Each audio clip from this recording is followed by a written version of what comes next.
ایک آدمی تھا تو اس کی بیوی انتقال کر گئی اور اس نے طلاق دے دی. 10-11 سال کا اس کا بیٹا تھا. اس نے دوسری شادی کر لی. ایک دن اپنے بیٹے سے کہنے لگا, بیٹے وہ سگی اماں ٹھیک تھی یا یہ والی ٹھیک ہے؟ تو بیٹا کہنے لگا, ابا جی یہ ٹھیک ہے, وہ سگی امی جھوٹ بڑے بولتی تھی, سگی امی جھوٹ بڑے بولتی تھی, جھوٹی تھی, یہ سچی ہے. اس نے کہا بے وقوف تیری ماں جھوٹی تھی. اس نے کہا ابا بڑی. کہا کس طرح؟ کہنے لگا ابا جی میں نا کبھی, آپ کو پتا میں شرارتی ہوں, کبھی میں شرارت کرتا تھا نا, کوئی برتن توڑ دیتا تھا تو میری سگی اماں مجھے تھپڑ مار کے باہر نکالتی تھی. کہتی تھی میں تالا لگاؤں گی باورچی خانے کو, تجھے ساری رات روٹی نہیں دینی, تو آج بھوکا ہی رہے گا, بالکل نہیں دینا, ساری رات نہیں دینا. بڑے دعوے کرتی تھی, قسمیں اٹھاتی تھی, پر بڑی جھوٹی تھی. آدھا گھنٹہ بھی نہیں گزرتا تھا تو گلیوں میں مجھے ڈھونڈنے لگ جاتی تھی, ڈھونڈ کے لاتی تھی, ڈھونڈ کے, اور لا کے نا تو غلطی میری ہوتی تھی, رونا میری اماں شروع کر دیتی تھی, اوے مینوں نہ ستایا کر وے پترا. پھر میری مرضی کا کھانا مجھے پکا کے دیتی تھی, میری مرضی کا. اور پھر میری اماں مجھے تحفہ بھی دیتی تھی.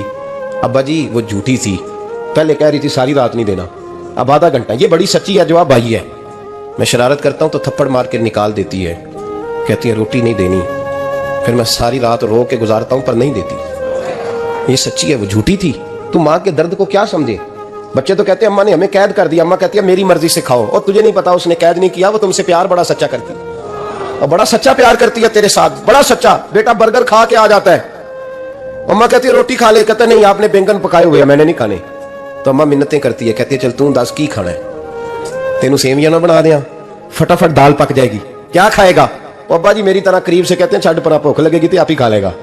لیکن اماں کہتی ہے اس نے روٹی نہ کھائی تو مجھے نیند نہیں آئے گی. تو اس درد کو سمجھنا. ماں کے سینے میں نہ دیکھیں نا, ایک بچی ہوتی ہے BA, وہ اس نے کر لیا, اس کی اماں روز کہتی ہے بیٹے سویرے اٹھا کر. ساس کے پاس جائے گی تو وہ کہے گی کہ اس کی اماں نے سویرے اٹھنا سکھایا ہی نہیں. اب بیٹی کہتی ہے اماں جی دو جاواں گی ویکھی جائے گی. اچھا اس کی شادی ہو گئی, اس کی ساس نے آہستہ آہستہ شکوے شروع کر دیے, خاوند سے کہنے لگی تو اس کو اٹھاتا ہی نہیں سویرے. وہ بھی کہتا ہے کمرے میں جا کے اماں شکوا کرتی ہے تو اٹھتی نہیں. اور بچی لاڈلی تھی, وہ نہیں تھی اٹھتی ٹائم پہ.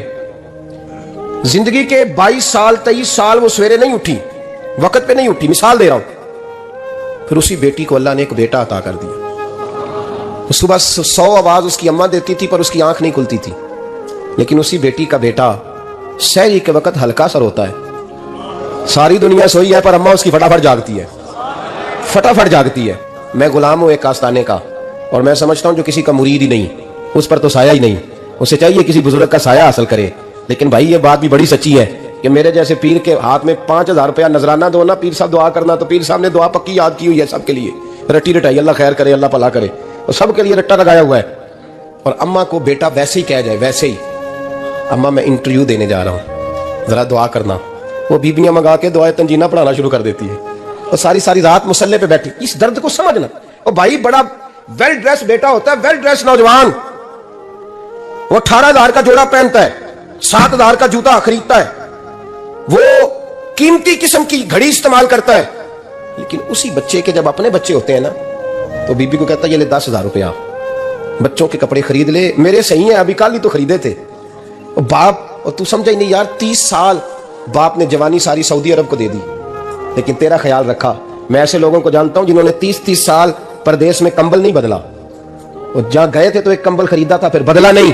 تو ماں باپ کے بارے میں, اور یہاں بچے حساب کرتے پھرتے ہیں, بھائی تو پچھلے مہینے بھی 5,000 دیتا سی, تسی پیسے ادا کردے کی ہو, ماں باپ سے حساب کرتا ہے تو. ترمذی شریف کے لفظ ہے, ایک صحابی نے آ کے عرض کی یا رسول اللہ پیسے وراثت کے نہیں, میرے ابا جی نے نہیں دیے مجھے, اور میں نے خود محنت کر کے کمائے, اب میرا ابا مجھ سے پیسے مانگتا ہے تو کیا کروں, اور میرے ہیں, میں نے کمائے ہیں, ابا جی نے نہیں دیے, وراثت نہیں, حصہ نہیں ملا. حضور میرا ابا مانگتا ہے تو میرے لیے حکم کیا ہے؟ تو نبی پاک نے فرمایا کیا کہا تم نے, پیسے تیرے ہیں؟ کہا حضور ہاں. تو فرمایا ابا کس کا ہے؟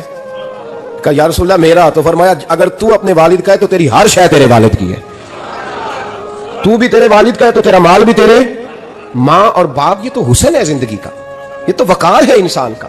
جب تک ماں باپ کا ہاتھ پکڑ کے چلو گے نا رستے سیدھے رہیں گے, اور جس دن انگلی چھوڑ کے سڑک پہ نکلنا پڑا نا سر چکرانے لگے گا. یاد رکھنا یہ بڑا مشکل کام ہوتا ہے. لوگوں کا تو رخ ہی اس دن واضح ہوتا ہے جس دن آدمی سائے سے محروم ہوتا ہے. اماں تو کمرے میں پڑی ہو نا, اورنگزیب عالمگیر کی ماں فوت ہو گئی, 350 کمرہ تھا محل کا, اور اماں 12 سال ٹانگوں سے معذور رہی اورنگزیب عالمگیر کی. اماں 12 سال کمرے سے نکل نہیں سکی, ساتھ ہی واش روم تھا یا جو بھی اس دور میں طریقہ تھا. اورنگزیب جب محل میں آتے تھے تو پھر بھی سیدھے اماں کے پاس جاتے تھے, اور جب واپس نکلتے تھے پھر بھی اماں کے ساتھ۔ اورنگزیب کی ماں کا جنازہ اٹھا تو اورنگزیب نے رونا شروع کیا، پھر سالوں بیت گئے پر اس کے آنسو خشک نہیں ہوتے تھے۔ ایک شخص نے کہا تیری کوئی انوکھی مر گئی ہے، ساری دنیا کی مرتی ہیں؟ اس نے کہا میں بادشاہ ہوں، 24 گھنٹے لوگوں کا آنا جانا ہے، بڑے دبدبے ہیں، بڑے ڈیرے داریاں ہیں، بڑی بھینسیں، بڑی گائیں، بڑے کھانے والے، بڑے لانگری۔ میری ماں بوڑھی تھی، ایک کونے میں پڑی رہتی تھی، پر جب سے وہ گئی ہے یہ مجھے محل نہیں لگتا، مجھے قبرستان لگتا ہے، مجھے لگتا ہے یہ قبرستان ہے۔ ماں اور باپ تو تیری نعمت ہے بھائی۔ ہم بچے، ہمارے آج کل کے بچوں نے ایک مسئلہ بڑا پکا یاد کر لیا، کہتے ہیں مولانا پیر صاحب پسند کی شادی کرنا جائز نہیں؟ میں کہتا ہوں صاحب اور بھی بڑی چیزیں جائز ہیں، صرف ایک ہی شے جائز رہ گئی ہے، رسول پاک صلی اللہ علیہ وسلم سوائے اللہ کے کسی کے پابند نہیں، کسی کے پابند نہیں۔ اور جناب سیدہ خدیجہ الکبریٰ رضی اللہ تعالیٰ عنہ نے پیغام نکاح دیا، یا رسول اللہ میں شادی کرنا چاہتی ہوں، حضور کسی کے پابند نہیں، پر میرے محبوب نے فرمایا میرا چچا میرے والد کی جگہ ہے، میں اپنے چاچا سے پوچھ کے تمہیں جواب دوں گا۔ یہ ہے پسند کی شادی جو میرے نبی نے بیان فرمائی ہے۔ تو سارا کچھ کراس کر کر کے گزر جاتا ہے، یہاں تو حال یہ ہے کہ پالنے والا کوئی اور سائے میں بیٹھنے والا، باغ تیرے دی کر کر راکھی میں ساری عمر گزاری، تو جدوں اے پھل پکن تے آیا تے لے گئے ہور بپاری۔ اور بیٹا گزرتا ہے اماں کے دروازے کے آگے سے، اماں کے دروازے کے آگے بیٹا امرود لے کے آیا ہے 6 کلو، توجہ ہے میری بات پر؟ ادھر دیکھیں نہیں، چھوڑیں تھوڑی دیر ہماری سنیں۔ وہ امرود لے کے آیا 5-6 کلو، تو اماں کے دروازے کے قریب سے گزر گیا رات کو، تو کمائی کھانے کا ٹائم آیا نا تو گزر گیا، تو وہ وزیر اعظم سے ڈرتا ہے نا، تو جا کے بی بی سے کہتا ہے بی بی کے حقوق دینا بھی رسول اللہ کی سنت ہے، لیکن یہ کیا بات ہوئی تو نے بیوی اور ماں کا مقابلہ شروع کرا دیا؟ سمجھ تو صحیح، یہ تیرے لیے کعبے کی جگہ ہے اور تو بیوی کے لیے کعبے کی جگہ ہے، اسے بھی سمجھنا چاہیے، غور کرنا چاہیے۔ 5 کلو امرود لے کے تو ماں کے کمرے کے قریب سے گزر گیا ہے، بی بی کو جا کے کہتا ہے چل آدھا کلو اماں کو بھی دے آ، اس کے کون سے دانت ہیں، تو پلیٹ میں ڈال کے بلائی ہے، تو سمجھا ہی نہیں، تو نے غور ہی نہیں کیا۔ بندہ تو وہ ٹھیک نہیں تھا، نیپولین، اور کسی نے اس سے پوچھا تھا بتا زندگی میں پیسے لینے کا مزہ کب آیا؟ اس نے کہا کہ مجھے مزہ تب آتا تھا کہ میں اپنی ساری کمائی لا کے اپنی اماں کے ہاتھ پہ رکھتا تھا، اور پھر جب میں اپنی ماں سے تھوڑا تھوڑا خرچہ لیتا تھا نا، تھوڑا تھوڑا، توجہ ہے میری بات پہ؟ اماں جی 10 روپے دے آجے، کہتا جب میں تھوڑا تھوڑا خرچہ لیتا تھا نا تو مجھے یوں لگتا تھا جیسے میں بادشاہ وقت کے سامنے کھڑا ہوں اور وہ خزانے کا منہ کھول کھول کے مجھے دیتا جا رہا ہے۔ تو اس ذائقے کو سمجھ تو صحیح بھائی، تو اس کو سمجھ تو صحیح بھائی، یاد رکھیں اور غور کریں۔ ماں اور باپ، اور پھر یہ بھی سن لیں، نبی پاک صلی اللہ تعالیٰ علیہ وآلہ وسلم نے ماں باپ کے لیے فرمایا ہما جنتک و نارک، یہی تیری جنت ہے اور یہی تیرے لیے جہنم ہے۔ اگر یہ راضی ہو گئے تو تیرے لیے جنت ہے، ناراض ہو گئے تو چاہے تو 100 پیر کے مزار پہ حاضری دے آ، لیکن جب تک ابا راضی نہیں اتنی دیر تک اللہ راضی۔ یہ حدیث پاک ہے، حضور نے فرمایا جس کے والد راضی اس کا اللہ راضی، اور جس کا باپ ناراض اس کا اللہ۔ ہاں بے شک، اب یہ حدیث ہے نا، تو سارے ولی ایک طرف بیٹھ جائیں کہیں یا اللہ بخش دے مرید کو، لیکن اگر ابا کہے یا اللہ نہ معاف کرنا تو اللہ ان اولیاء کی نہیں مانتا، والد کی مانتا ہے۔ اس لیے بلے شاہ آسمانی اڈدیاں پڑھنا ہے، جیڑا گھر بیٹھا انہوں پڑھیا ہی نہیں۔ بھائی یاد رکھو، ماں باپ سے پیار کرو، ان کی خدمت کرو، ان کے پاس بیٹھا کرو، اور ماں باپ کو ٹائم دیں، وقت دیں، چند گھڑیاں ان کے پاس بیٹھیں۔ آپ یقین کریں ابا جی سے آپ مشورہ کر لیں، صرف مشورہ، مرضی بے شک اپنی کریں، لیکن اس مشورے میں آپ کو اتنا سایہ ملے گا کہ زندگی میں کبھی ناکامی نہیں ہوگی۔ پر اسی سجن دی مننی ابے دی نہیں مننی، وہ پھٹے پہ جو نلائق ہماری طرح کا بیٹھا ہے اس سے مشورہ لینا ہے، والد سے نہیں لینا۔ باپ کے پاس بیٹھیں، اس سے مشورہ لیں۔ میرے ابا جی کسان تھے، میں نے اپنی زندگی میں ڈھیروں چیزیں اپنے باپ سے سیکھی ہیں، درجنوں چیزیں سیکھی ہیں۔ میرے والد بڑے خوددار تھے، مزاج میں عجیب سی خودداری تھی۔ کوئی بندہ کبھی حال پوچھ لیتا تھا نا کہ حالات کس طرح کے ہیں، تو فرماتے تھے بھائی اگر بتانا ہوا تو اپنے اللہ کو بتاؤں گا۔ الحمدللہ بڑا فضل ہے، میں نے ان کے ہاتھوں پہ ہمیشہ چھالے دیکھے، ہمیشہ چھالے، لیکن ان کا ہاتھ کبھی کسی دنیا دار کے سامنے پھیلتا ہوا نہیں دیکھا۔ لوگ مجھے کہتے ہیں آپ کس پیر صاحب کے صاحبزادے ہیں، تو میں کہتا ہوں میں اس پیر کا صاحبزادہ ہوں جس نے محنت کر کے حلال کی کمائی کھائی ساری زندگی۔ یہ لوگ پیر نہیں ہوتے، یہ مرشد نہیں ہوتے، اور میں نے درجنوں چیزیں سیکھی ان سے۔ تو سیکھنے تو بیٹھ، تجھے ہزاروں چیزیں ملیں گی۔ بھائی اپنی زندگی میں ماں باپ کی طرف دیکھو، سب سے ضروری کام ہے انہیں وقت دو۔ اماں کے او بھائی بڑا مشکل ہے دنیا داروں سے تعریف کرانا، اماں دے کول تے آویں 2 منٹ راتی بھئی نہ کہ اماں پیر کٹے نہ رضائی جو تیرے کوٹ چھڑا، تے اماں کہندی جا میرا پتر تھکیا آیا تو سو جا کے، میں کدوں کام لگی سا، میں کدوں حال وان ڈئی سا، جا سو جا کے، بس یہ کاروائی ہے۔ تو نے 2 منٹ کے لیے کہہ دیا, سویرے پورے محلے میں تیری اما کہے گی اللہ میرے پتر ورگا پتر سارے نو دے, راتی آتا ہے تو مینوں گھٹ کے سوندا ہے, اللہ گھٹیا کوئی نہیں, سنا بھی کاروائی پائی سو, لیکن وہ سب کو بتاتی ہے.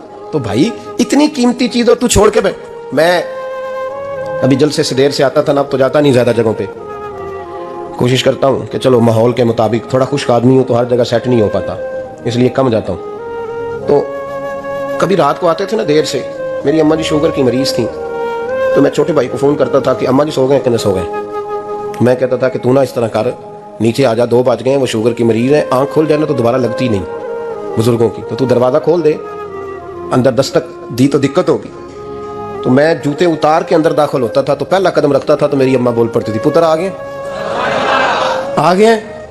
او بھائی تو اس درد کو سمجھنا, کوئی تجھے ملے گا, کوئی ملے گا تجھے ایسا. اب میں دور دراز بھی چلا جاتا ہوں, ان کی زندگی میں نہیں جا پایا, میں تجھے ہم نے نہیں جانا, گھر میں رہنا ہے, اس کیف کو سمجھ لے, اس دولت کے قریب ہو جا.